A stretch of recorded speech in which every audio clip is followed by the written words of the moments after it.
이번 2월달 강의가 그 생태학하고 식물학 그리고 분류 원론까지 포함하기로 했어요. 뭐 분류 강론 부분은 뭐 나름대로 자기 그 책이 있으면 한번 읽어보시고, 분류 원론적으로 개통수 작성하고 그런 부분 좀 중요하고 출제가 잘 되는 부분이라서, 그리고 일반 생물학 내용들은 좀 혼자 정리하기 좀 그렇고 내용이 좀 부족해요. 그래서 전체적으로 나중에 그것도 한번 정리할 거예요. 그리고 생태학은 보통 일반 생물학 책이 있을 텐데 그 해당 부분 한번 읽어보시기 바래요. 물론 그 내용이 그렇게 많지도 않고 한 서너 번 읽어봐야 이제 무슨 내용인지 대강 감이 올 텐데, 문제에서 요구하는 거는 그 정도로 좀 부족하고 거기서 다루지 않는 내용들도 나오고 그러거든요. 그래서 강의를 통해서 좀 보충을 하고 생소한 내용들을 좀 배워야만 전체적으로 깨트려 보는 시각에서 문제를 좀 풀어볼 수 있을 거예요. 그리고 뭐 생태학은 기본적으로 이론적인 백그라운드에서 야외 실습, 야외 조사를 통해서 이제 학문이 발전해 가는 분야고, 또 그런 부분을 모델을 통해서 이제 설명하려고 모델을 만들어주고 그래가지고 중요한 그 야외 자료 조사 그 해석하는 거라든지 그다음에 모델 해석하는 그런 것도 좀 중요한 부분이 있거든요. 그래서 생태학에서 주로 다뤄지는 부분은 일단 한번 쭉 살펴보고, 우리가 BMP 개념으로 중요한 내용들 어떤 게 중요하다 이거 찍어봐 보고 이렇게 한번 정리해 들어가도록 하죠. 그래서 생물학 연구가 보통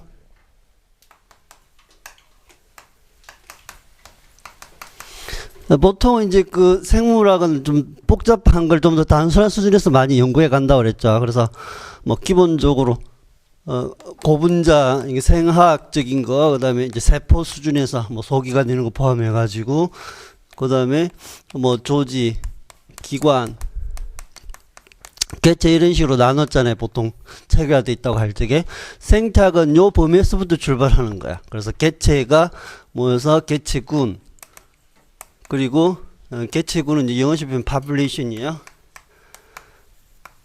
그리고 이제 군집, 이 커뮤니티라고 그래. 커뮤니티. 그 다음에 이제 생태계. 이렇게 되죠. 그래서 크게 세 가지 이렇게 돼 있어. 그리고 요거는 이제 에코시스템. 간단한 개념 정리하면은, 우리가 개체군이라는 용어는 계속 나왔거든요. 우리가 종을 분류할 적에도 동일종 개체군, 동일군 개체들의 모임, 그러니까 생체로 교배 가능한 개체들 모임을 개체군이라고 그랬잖아요. 그러니까 요거는 동일종 개체들의 모임으로 상호 교배 가능한 거야. 그게 개체군의 정의거든요.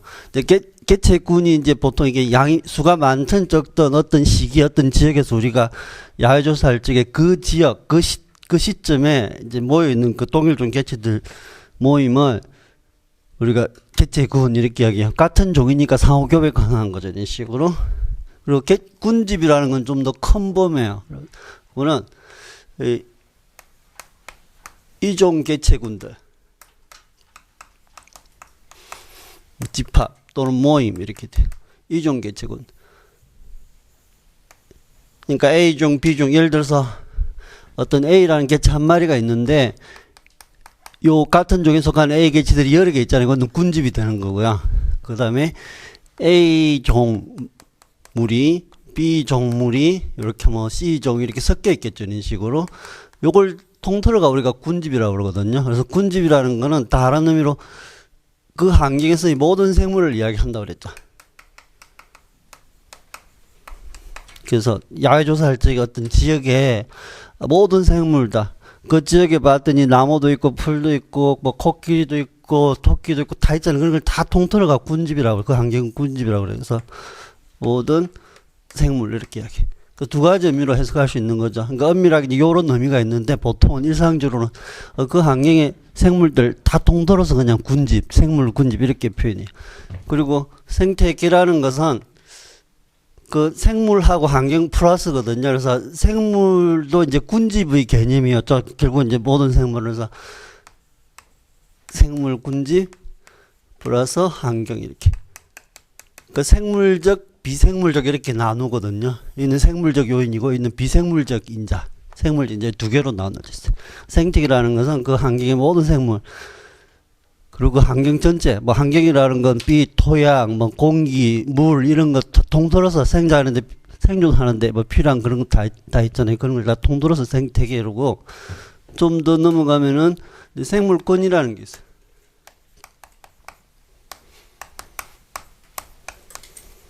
요거는 지구 생태계예요. 지구 생태계. 이렇게. 요거는 개념만 그냥 알면 되는데 그 중간 정도에서 이제 생물 공개라는 게 나와요. 생물 공개. 요 중간점에서 생물 공개라는 게 있어요.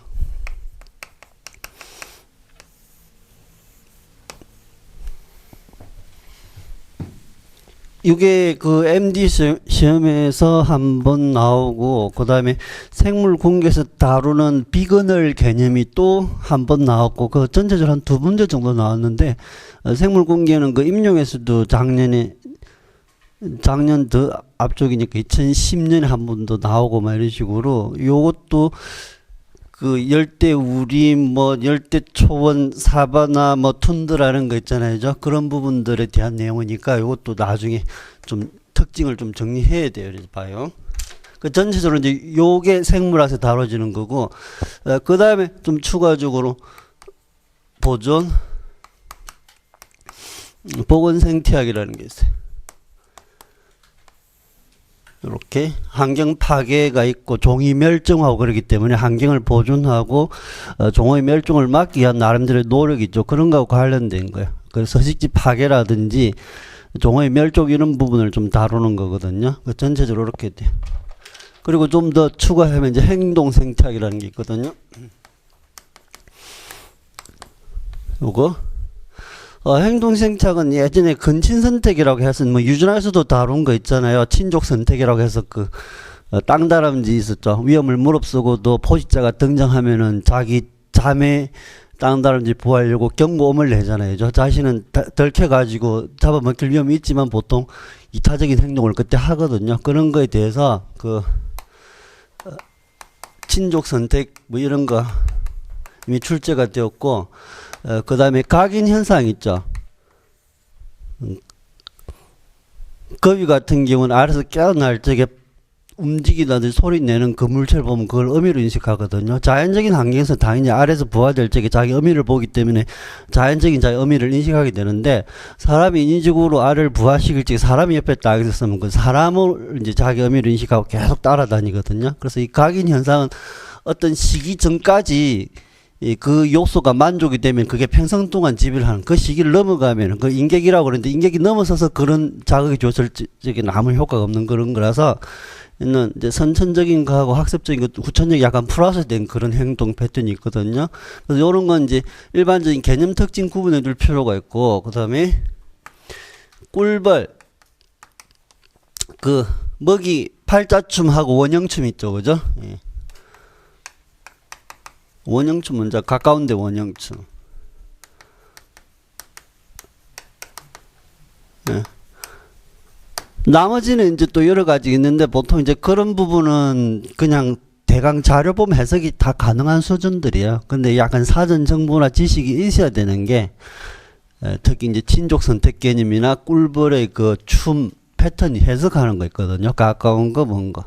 나머지는 그냥 한번 읽어보시면 돼. 뭐 있는 MD 시험에서는 행동 생태학 쪽에서 이제 친족 선택은 그 유준학하고도 약간 조합된 건데 이타주의적인 거 행동에 넣으면 이제 행동이 될 수 있겠죠 이렇게. 그리고 일반 생물학 책에는 이제 행동 쪽에서 다루고 있어요. 그거 하나 나오고 그 다음에 낼 게 없었는지 작년 같은 경우에는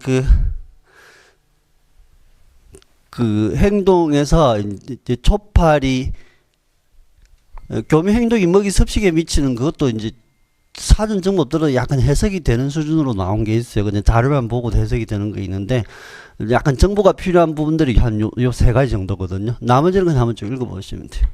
그래서 전체적으로 생태학에서 다루는 게 이런 정도인데 뭐 이제 중요한 내용들을 이제 쭉 한번 다룰 거거든요. 개체군으로 다시 넘어와 가지고 여기 개체군에서 주로 다뤄야 되는 내용이 있어요. 여기.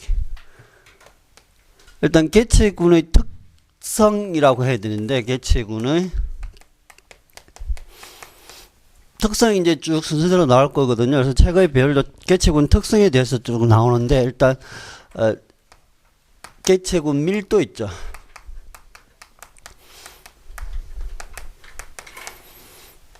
어떤 면적의 개체들이 몇 마리 있나, 이렇게 밀도 측정하는 건데, 요 부분이 몇 가지 방법이 있어요. 원래 전체 수를 다 재는 게 좋지만, 세는 게 좋지만, 원래 이제 그 너무 넓다든지 불가능할 때는 이제 표본 조사로 대강 전체 모집 단수를 우리가 추정하잖아요. 그때 많이 쓰는 게 그 표지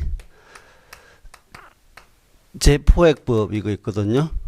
근데 요게 좀 간단한 건데, 요게 MD에서도 작년에 하나 나오고 PT에서도 하나 나오고 그래. 오히려 이제 군집 부분에서 방영구를 이용해서 우점종 측정하는 것도 굉장히 중요한데, 그건 나중에 공부하도록 하고, 일단 기본으로 요런 개념들이 있다 정도 이해할 필요가 있어요. 그래서 표지 재포획법은 뭐 표본조사 샘플링 이는 좀 이따 보도록 하고요. 그 다음에 뒤에 보면은 그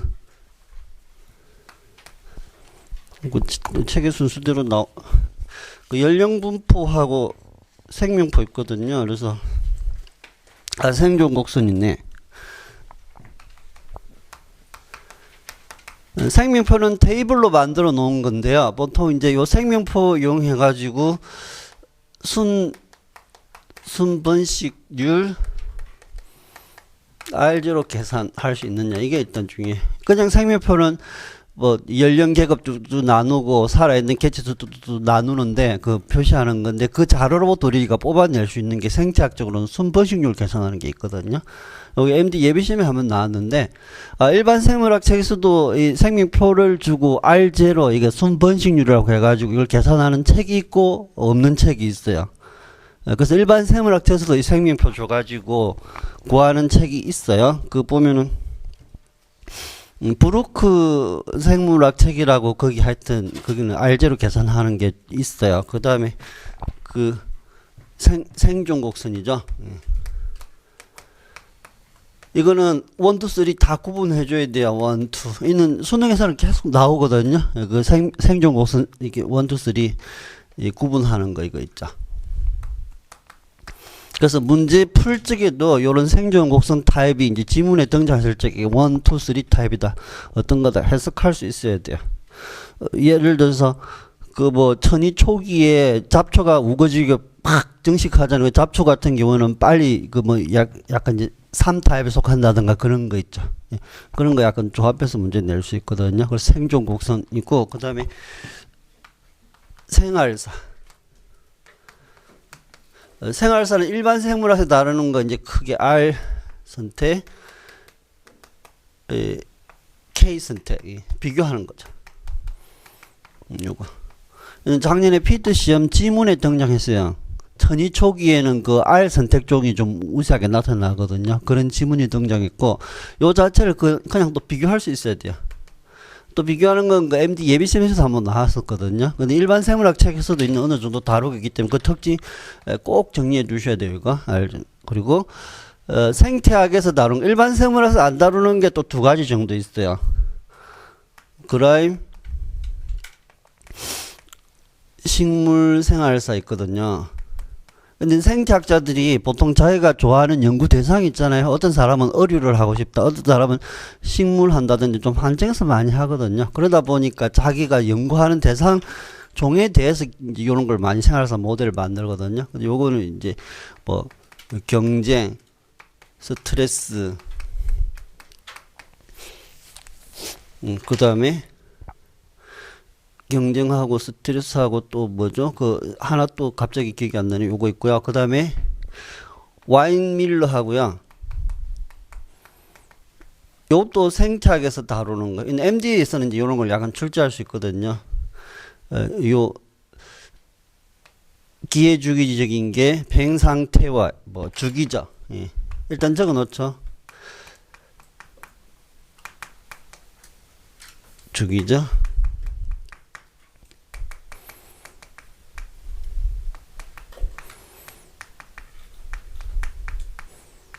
요 3가지 정도가 생태학에서 다루거든요. 근데 어쨌거나 그 피터 기준으로 이런 거 꼭 정리해 둘 필요가 있어요. R 선택하고 K 선택은.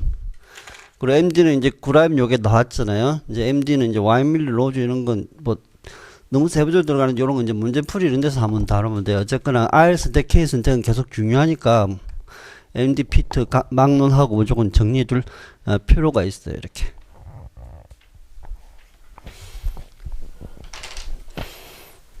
그라임 요거는 이제 MD에서 한번 나왔고 보통 생태학 전공 시험에서도 주관식으로 출제하기도 하거든요. 요 부분은 여기 이제 교란이 더 들어가요. 여기 세 가지 돼.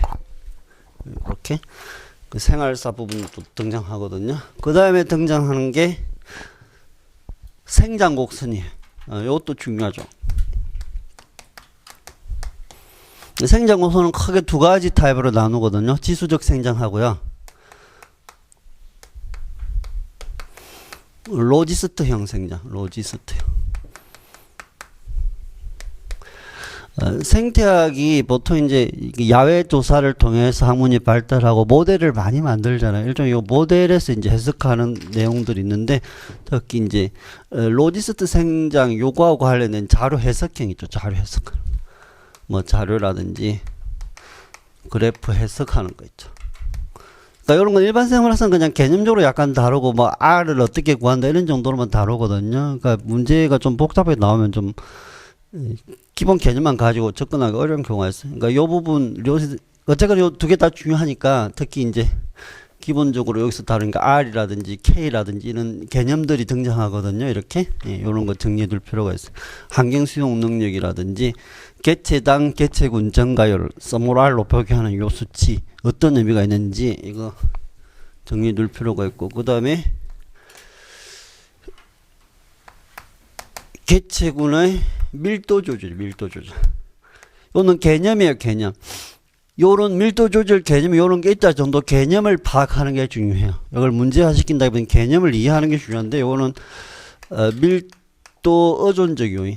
개체군 밀도가 변하는데 밀도 의존적인 밀도가 증가함으로써 개체군 수가 늘어나면 늘어날수록 그게 개체군에 영향을 줌으로써 밀도 변화에 영향을 주는 게 있고 뭐 환경 요인처럼 산불이 났다 홍수가 났다 이래가지고 밀도하고 관계없이 그냥 환경 변화 때문에 개체군 밀도 영향을 받는 거 있거든요. 큰 개체군이나 작은 개체군이나. 그래서 이거는 밀도 의존적 밀도 비의존적. 그리고 뒤에서 그 그래프 해석할 때 밀도 의존적 비의존적 이렇게 약간 구분하는 이런 것들 좀 정리하면 돼. 개체군 밀도 조절. 그 다음에 이 개체군 분포 있잖아요. 개체군 분포. 요거는 개념만 나와요. 개념만 나오는데 보통 문제 낼 적에는 그렇게 안 내죠. 굉장히 복잡하게 되거든요. 자료 줬을 때. 어쨌거나 세 가지가 있어요. 집중 분포. 그러니까 자원이 많은 쪽에 개체들이 집중해서 모여서 떼지어서 사는 요런 타입이 있고 대부분은 그런 타입이잖아요. 영양자원 뭐 이런 게 한 곳에 머물러 있지 막 균일하게 흩어져 있지 않죠. 그리고 이제 균일 분포. 군데군데 이렇게 비슷하게 이렇게 텃세 이룬다든지 이렇게 균일 분포 이런 게 있고요. 그 다음에 임의 분포. 무작위. 이 개념만 일단은 다루는 일반 생물학에는 개념 가지고 문제 접근할 때 이런 용어들 해석하는 게 중요해요. 그 개념에 맞게 자료 해석할 수 있어요. 이거 역시 자료 해석이거든요.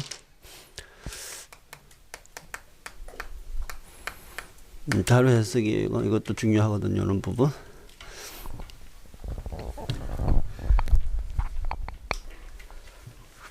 그 다음에 그 개체군의 주기적 변동 요거는 수능에서 많이 써먹는 거거든요.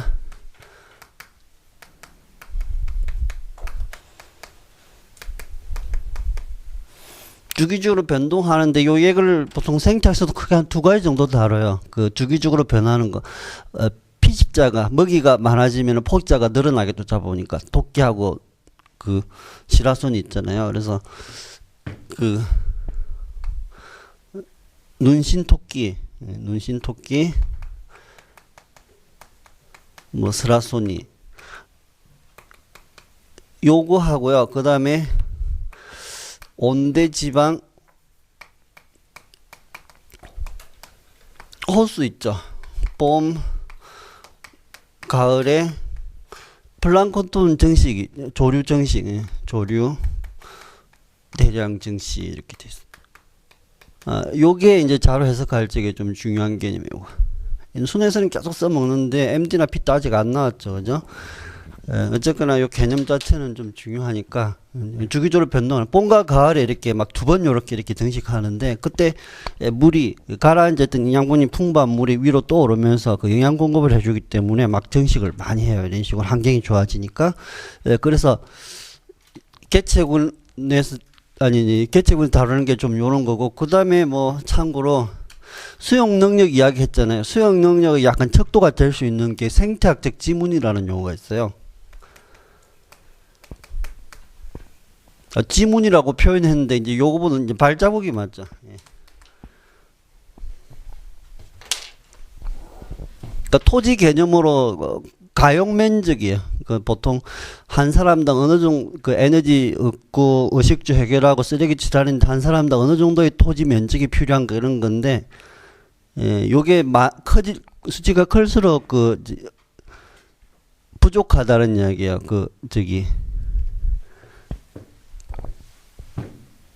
에너지 소비가 많고 막 그런 개념인데, 요건 뒤에서 보도록 하죠. 그러니까 요거는 이컬러지컬 풋프린트 뭐 EF 이렇게 표기하는데 이런 게 있어요. 그 캠벨 책에서는 아마 풋프린트면 발자국이잖아요. 그런데 그게 뭐 지문이라고 이렇게 번역해 놨을 거예요. 생태학적인 발자국. 그러니까 생태학적인 사용 가능한 면적 이야기하는데 이것도 나중에 보도록 하죠. 그냥 참고로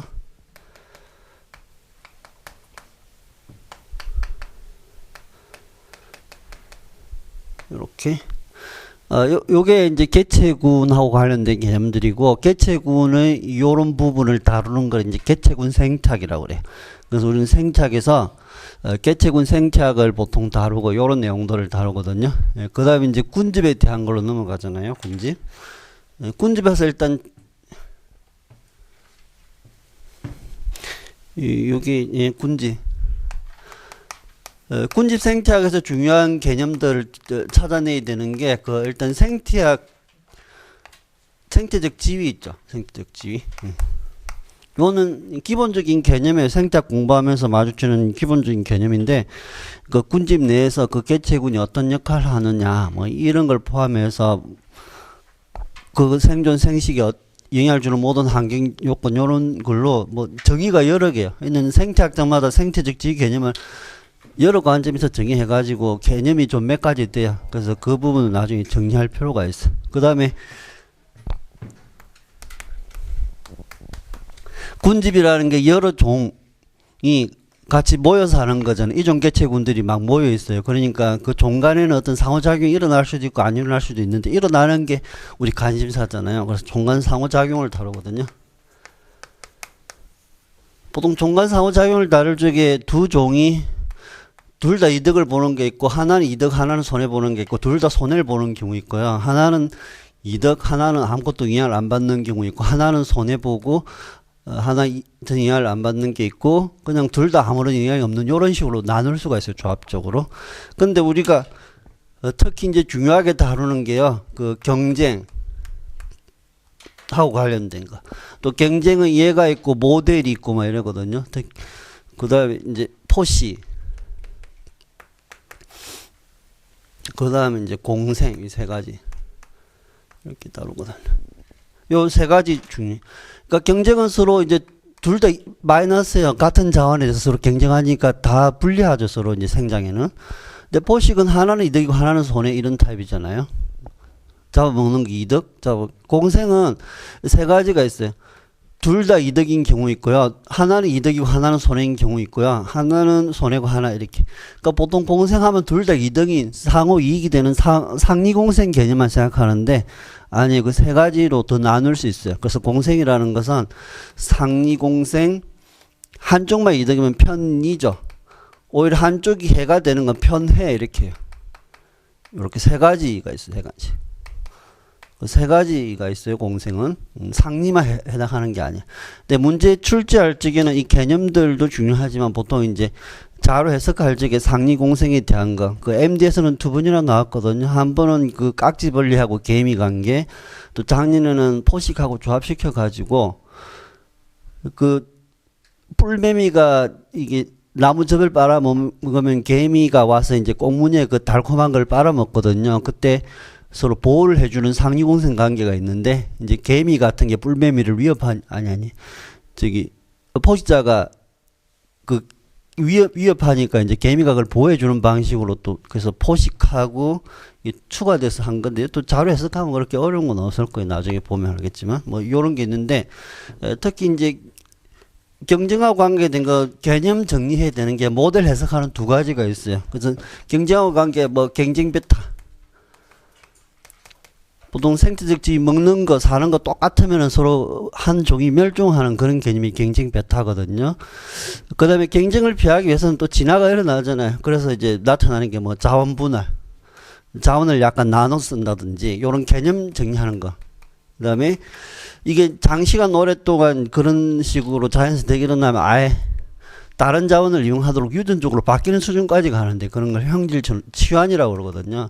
그래서 MD에서는 형질 치환에 대해서 이미 출제 가문 되었어요. 이런 식으로. 요런 개념들이 있다는 거. 그리고 로테카 볼트라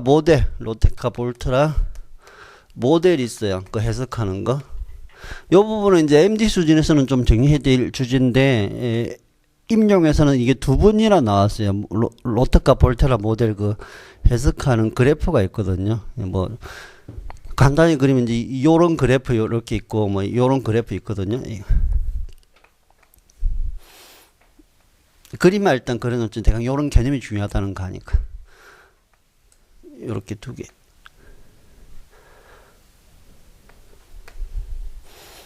뭐 하여튼 이거 있어요. 그냥 공간이 부족하니까요.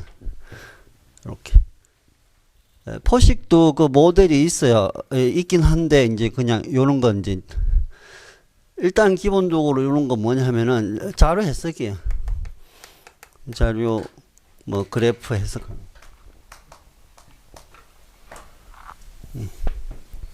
종간 상호작용은 고정적이지 않아요. 서로 상위 공생을 하더라도 환경이 바뀌면은 이 상위 공생이 없을 수도 있거든요. 작년에 그 개념을 또 물어본 거죠. 뿔매미를 개미가 계속 보호를 해줬거든요. 근데 그 뿔매미 포식자가 없을 적에는 그 또 큰 이득 뭐 그런 게 있어요. 그 차이가 나는 게 있거든요. 하여튼 이는 어떤 경우는 이게 변할 수도 있다는 이야기예요. 고정적이지 않고 그런 개념이 중요해요. 그래서 생태적 지위 개념하고 그 종간 상호작용 요 부분 중요하고, 그 다음에 종 다양성 개선하는 거 있잖아요.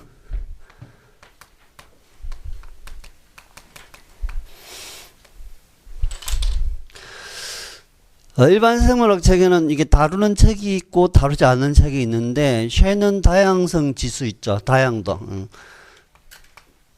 샤논 다양. 그 H 있죠. 캠벨 책하고 브루크 생물학하고 그 아마 생명책도 이 샤논 개념이 조금 나올 거예요. 이렇게 대강 어떻게 구한다 이렇게 있거든요. 이 부분은 임용 쪽에서도 이미 출제가 또 한번 됐어요. 일반 생물학에서도 샤논 다양성 지수 구하고요. 그 다음에 그 종 풍부도 곡선, 예. 그래프 있죠. 요것도 좀 중요하거든요. 종 순위도 하고 그 다음에 그 상대 도수 수 있죠.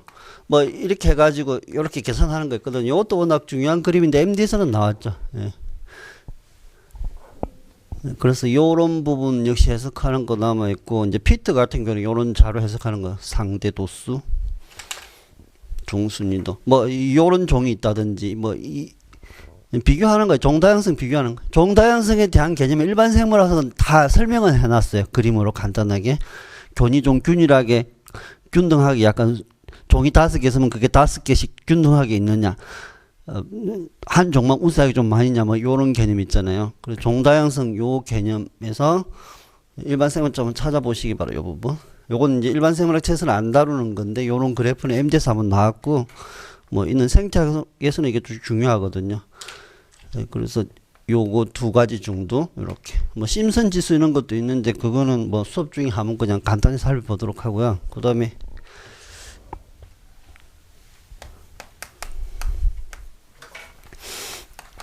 군지 구조에 영향을 주는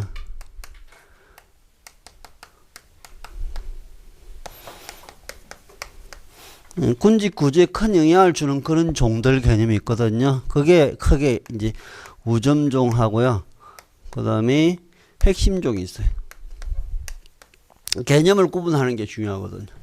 우점종은 그 군집 내 수가 좀 상대적으로 많아가지고 군집의 특징을 결정하고 군집 구조에 큰 영향을 주는 거면은, 핵심종은 수적으로 뭐 적더라도 이 종이 사라져 버리면은 다른 종들마저 생존이 위협받고, 핵심종이 사라지면은 종의 다양성이 엄청 줄어들 수 있는, 군집 구조가 크게 파괴될 수 있는 그런 게 핵심종 개념이거든요. 그래서 뭐 개념 일단 그렇다는 거고, 중요한 건 우점종 결정하기 방형구법 있죠.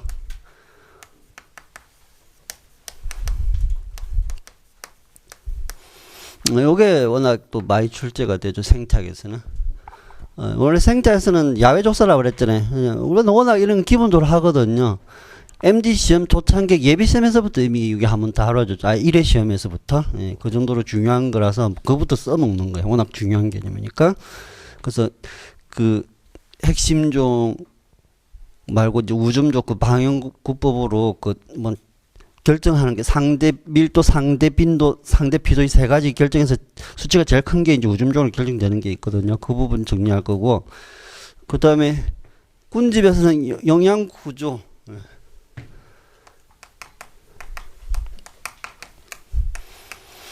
또는 뭐 영양 단계,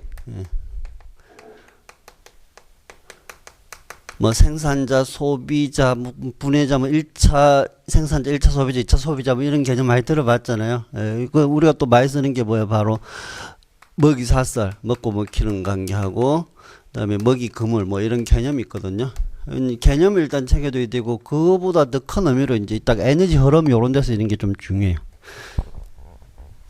그 다음에 특히 중요한 건 계속 출제가 되고 있는 게 군집의 천이에요, 천이. 시간이 지남에 따라 군집 구조가 바뀐다. 그게 이제 군집을 이루는 종들이 자꾸 변한다는 이야기예요. 그 천이 과정, 요 부분가 교란, 뭐 교란은 이제 중간 교란 가서 이미 출제가 됐는데, 천이 과정은 계속 출제, MD에서도 나왔고 작년에 또 P테스트도 나오고, 근데 뭐 요런 개념들은 뭐 아직도 계속 중요한 개념이거든요, 이런 부분은. 그 다음에 섬생물질이야.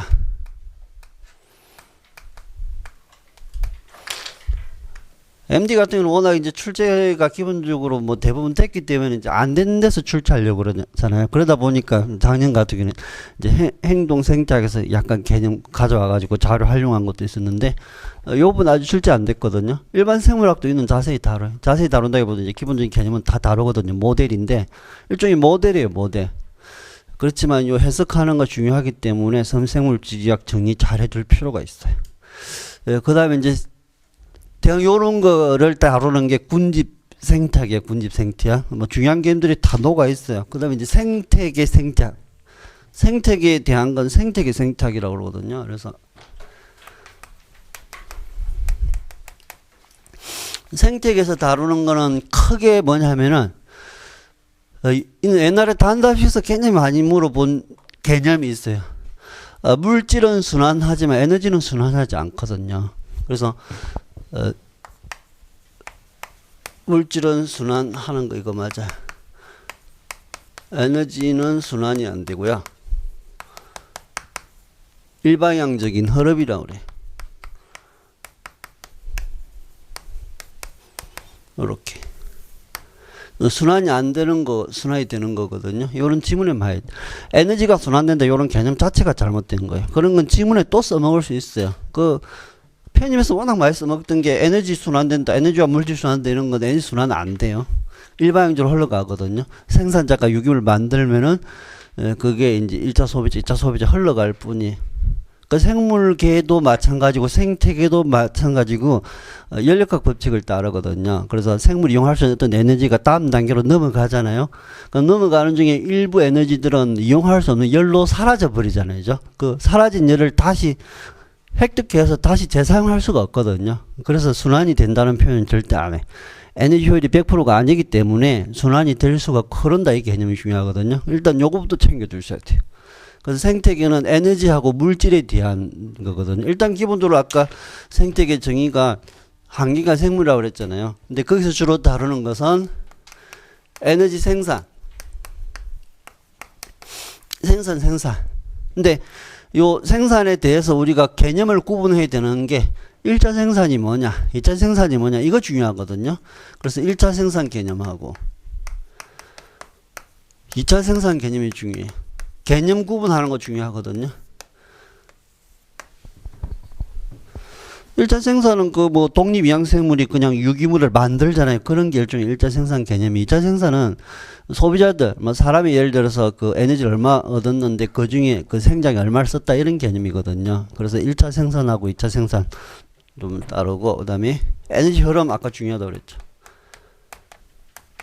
이는 개념 구분하는 건데 뭐 이런 개념 일단 구분해 둘 필요가 있고, 그 다음에 에너지 흐름에서 그 에너지 효율 있죠. 요걸 뭐 딴 책에서는 영양 효율 이런 식으로도 번역해요. 그 책마다 뭐 에너지 효율이다, 영양 효율이다 이렇게 하는 게 있거든요. 전 단계에서 다음 단계 넘어갈 때 보통 10% 정도 에너지만 이렇게 넘어가는 그런 개념인데 그런 게 있고요. 그다음에 뭐 생산 효율 이런 거 있어요.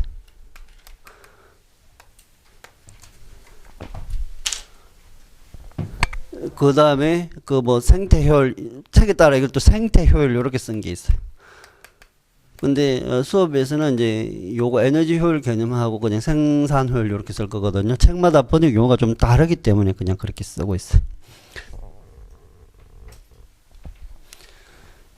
그 다음에 이제 중요한 게 그 에너지 생산하고 흐름이 중요하고요. 그 다음에 아까 뭐라 했어? 물질 순환 된다고 그랬잖아요. 물질 순환이 중요하거든요. 그래서 물질 순환.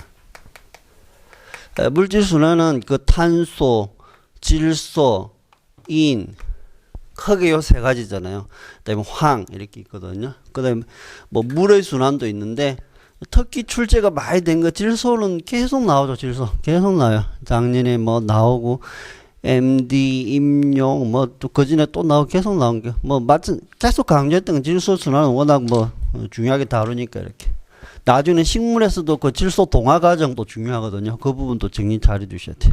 그다음에 탄소 이런 거. 아직 인하고 황은 개별적으로 안 나왔고 또 인하고 황을 조합해서 또 낸 문제가 있어요. 그 화학 합성 세균들 있죠. 과학 독립 이양 세균 이런 거 조합해가 물질 순환시키는 거 그거 있거든요. 예, 그런 부분도 조합해서 낸 게 있고 그래. 그래서 생태계에서는 크게 저기 생물 지구화학적 생물지화학적 순환이라고 하는 요 부분이 중요하고, 그 다음에 아직 환경오염은 안 나왔잖아요. 한 문제 정도 나왔죠. 수능에서는 계속 나오고 있거든요. 교육과정에서 환경오염 자체를 다루잖아요. 근데 보통 이제 일반 생물학의 생태학 파트는 환경오염을 보통 배제하고 있어요.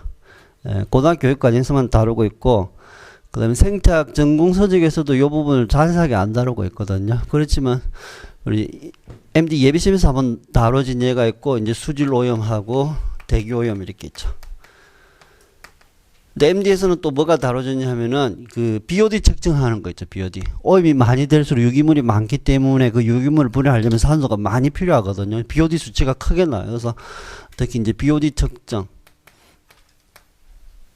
그러니까 피트 같은 경우는 BOD 측정하는 요 방법에 대해 또 정리해 두셔야 돼요. 피트 같은 경우 오히려. 그러니까 그 기출 문제, 피트 같은 경우는 기출 문제 보면요. MD에서 이미 써먹었던 그런 개념들이 자꾸 나오잖아요. 작년에 그 전이 과정도 마찬가지고. 그래서 항상 기출 문제는 필수적으로 풀어보셔야 돼요. 그 피트는. 왜냐면 MD에서 중요한 개념들을 많이 다뤘고 약간 변형된 형태로 다뤘기 때문에 저기 자료 해석하고 그럴 적에 많이 트레이닝 하는데 도움이 될 거예요. 그래서 이 생태계에서는 크게 요 네 가지 개념이 중요하거든요. 이렇게. 그 다음에 아까 그 보건 생태학에서는 좀 중요한 개념 한 두 개, 세 개 정도 있거든요. 그래서 보건, 보존 생태학 있잖아요.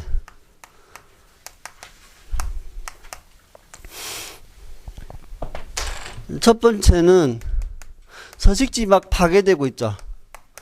서식지 파괴될 적에 가장자리 효과. 가장자리 효과 요 개념 정리해 두시기 바래요. 나중에 뭐 다 공부하겠지만 요 개념. 예. 이건 옛날에 편입해서 다음 중 가장자리 효과하고 관련 없는 거, 뭐 기술고시에도 객관식 그 문제 나올 적에 한번 다뤄진 게 있어요. 가장자리 효과 개념. 그 다음에 메타 개체군. 예. 옛날 생태학 그 부분은 일반 생물학 쓴 메타 개체군 개념을 언급을 안 했거든요. 지금 이제 그 버전업이 되는 그런 일반 생물학 책들을 메타 개체군 개념에 대해서 간단하게나마 언급하고 있어요. 그러니까 어떤 지역에 개체군이 있다를 더 자세히 들여다보면 그 개체들이 띄엄띄엄 흩어져 있잖아요. 실질적으로는 거죠. 그걸 조각난 개체군이라고 생각하면 돼요.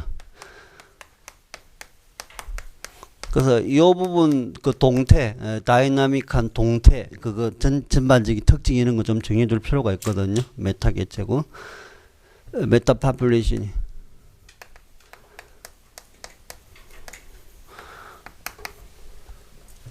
그 서식지 파괴됨으로써 제일 크게 이제 종멸종이 일어날 수 있거든요. 그래서 특히 이제 옛날에 단답식에서 가장 많이 물어본 건 종멸종의 가장 큰 원인이 뭐냐? 종멸종의 가장 큰 원인이 뭐냐? 인간에 의한 서식지 파괴거든요. 종멸종의 가장 큰 원인이 참고로 단답식에서 많이 물어본 거.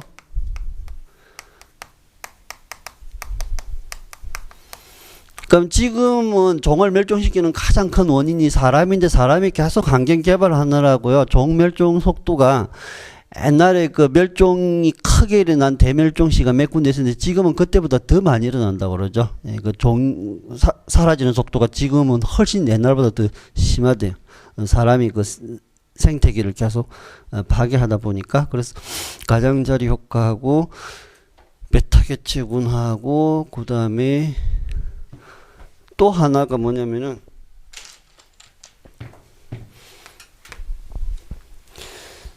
서식지 파괴되고 조각나고 그리고 개체군이 줄어들 수 있어요. 특히. 그리고 그래서 그거를 멸종의 소용돌이라고 보통 이제 일반 생물학에서 그 표현을 써요. 요거는 소개체군에서의